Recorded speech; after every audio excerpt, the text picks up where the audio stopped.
मध्यम मार्ग YouTube channel में मैं डॉक्टर पुष्पा कांबळे आप सबका स्वागत करती हूँ। आज मैं आपको डॉक्टर BR अम्बेडकर बाबा साहब ने हैदराबाद मुक्ति संग्राम शुरू किया और उनकी महत्वपूर्ण भूमिका पाकिस्तान विभागनी हुई उस समय उन्होंने एक किताब लिखा और उस किताब में विभाजन संबंधी जो भी भूमिका थी उन्होंने उस किताब में स्पष्ट की और वो विभाजन मैं आपको बताने का प्रयत्न करती हूँ। हैदराबाद मुक्ति संग्राम भारत की संस्था जनता के कल्याण के लिए विशेष ध्यान नहीं देती थी। इस कारण प्रजा को बहुत तकलीफ का सामना करना पड़ता था। बाबा साहब ने अंग्रेज सरकार का ध्यान जनता की तरफ करने का काम किया, यानी हैदराबाद सरकार संस्थान पर निजाम की हुकूमत चलती थी, निजाम का हुक्म चलता था। हैदराबाद संस्था के प्रजा का संबंध बाबा साहब के साथ था। उस कारण उनकी दुख तकलीफ मुसीबतें बाबा साहब को मालूम होती थी। बाबा साहब उनके हित के कार्य करते थे। 1938 साल में बाबा साहब के भाषण में बाबा साहब ने कहा, इस राज्य में भाषण करने की स्वतंत्रता, लिखने की स्वतंत्रता, सभा लेने की स्वतंत्रता, रैली निकालने की स्वतंत्रता और संगठन बनाने की स्वतंत्रता नहीं है। ये बहुत दुख की बात है। मैं इसे नापसंद करता हूँ। भाषा के अनुसार प्रांत रचना उस समय की गई।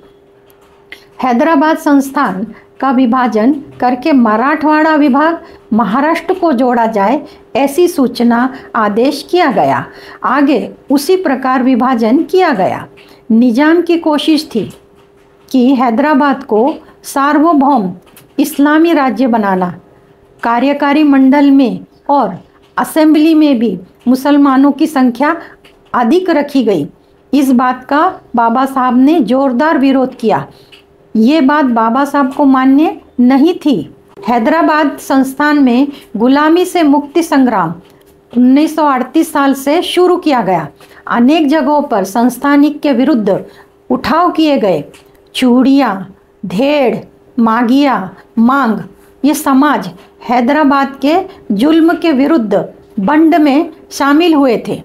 हैदराबाद के संस्थानिक के विरुद्ध निजाम को लेवी नहीं देना चाहिए, खेती का महसूल नहीं देना चाहिए, जवाबदार राज्य का कामकाज शुरू करें, ये सब मांगे बाबा साहब ने आंदोलन में रखी। इस कारण से बाबा साहब ने निजाम से दुश्मनी मोल ली। निजाम का स्वतंत्र राज्य नहीं होना चाहिए। हैदराबाद संस्थान में रहने वाली दलित दुर्बल जनता को आह्वान किया, किसी भी परिस्थिति में किसी भी प्रकार कोई भी संकट आए, निजाम का साथ नहीं देना। दलितों की लड़ाई स्वतंत्रता के लिए है।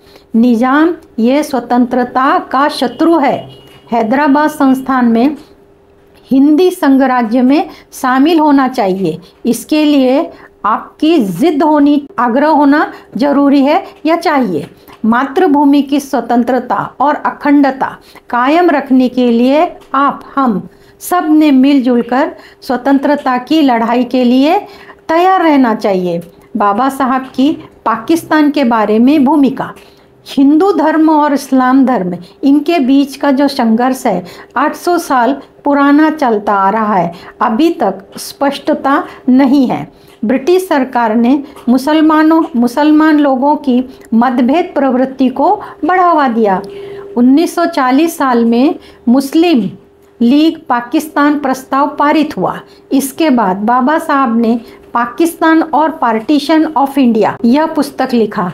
बाबा साहब ने कहा कि आपकी कितनी ही इच्छा तीव्र क्यों न हो, आप पाकिस्तान ठहराव नज़रअंदाज नहीं कर सकते, उसका विरोध नहीं कर सकते। ब्रिटिश सरकार विभाजन करने के लिए और भारत के टुकड़े करने के लिए आगे पीछे देखने वाली नहीं है।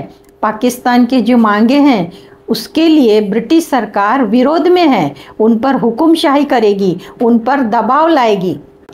विभाजित पाकिस्तान के मुसलमानों की बाजू ठीक थी, यानी योग्य थी। तो पंजाब और बंगाल के मुसलमान लोगों को भी पाकिस्तान के जिस भाग में वे रहते हैं उस भाग को अलग करके उनको स्वतंत्र रहने का हक है। इन दोनों प्रांत की सीमा या बॉर्डर की पुनर्रचना करके सुविधाजनक हो सकती थी। बाबा साहब का कहना था उनकी भावना निरपेक्ष थी, ब्रिटिश सरकार इसे नज़रअंदाज नहीं कर सकती थी। वॉइसराय और कैबिनेट शिष्टमंडल ने उनका युक्तिवाद स्वीकार किया और 1946 में जिन्ना के समक्ष यह प्रस्ताव रखा गया कि एक तो मर्यादित केंद्र स्वीकार करे या आधे अधूरे पाकिस्तान स्वीकार करो। पाकिस्तान अटल है, ऐसा बाबा साहब मानते थे। बाबा साहब की भूमिका मुस्लिम राजनीति के वस्तुनिष्ठ और अभ्यासपूर्ण तत्वों पर आधारित थी। समस्या से समाधान ढूंढने या निकालने हेतु से पाकिस्तान के प्रश्नों के बारे में विचार किया था। बाबा साहब अव्वल दर्जे के विचारवंत थे, सत्य की खोज करना उनका स्वभाव था। इस प्रकार मैंने बाबा साहब के कार्यों का विस्तार से बताने की कोशिश की। आप सब ने मुझे देखा सुना, इसके लिए आपको धन्यवाद। आप सब में स्थित दिव्य आत्मा को मेरा शत शत नमन। धन्यवाद।